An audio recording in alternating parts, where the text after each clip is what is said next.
हिंगोलीत स्थानिक गुन्हे शाखेचा मोठा दणका, 51,000चा प्रतिबंधित गुटखा जप्त।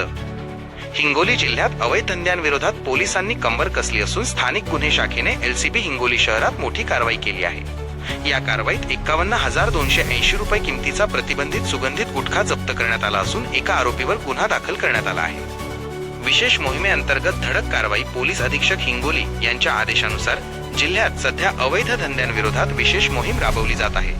याच मोहिमेअंतर्गत दिनांक 2 जानेवारी 2026 रोजी स्थानिक गुन्हे शाखेला गोपनीय बातमीदाराकडून खात्रीशीर माहिती मिळाली की नांदेड नाका परिसरातील तारा पान शॉप जवळ एक इसम विक्रीच्या उद्देशाने प्रतिबंधित गुटख्यासह थांबलेला आहे। मिळालेल्या माहितीनुसार पोलीस पथकाने सापळा रचून या ठिकाणी छापा टाकला। या कारवाईत विमल, रजनीगंधा, पानपराग आणि V1 तंबाखू असा एकूण 51,280 रुपयांचा मुद्देमाल हस्तगत करण्यात आला। दर्शन ही यशस्वी कारवाई पोलीस अधीक्षक हिंगोली आणि स्थानिक गुन्हे शाखेचे पोलीस निरीक्षक मोहन भोसले यांच्या मार्गदर्शनाखाली पथकाने पार पाडली। या कारवाईमुळे अवैध गुटखा विक्री करणाऱ्यांचे धाबे दणाणले आहेत।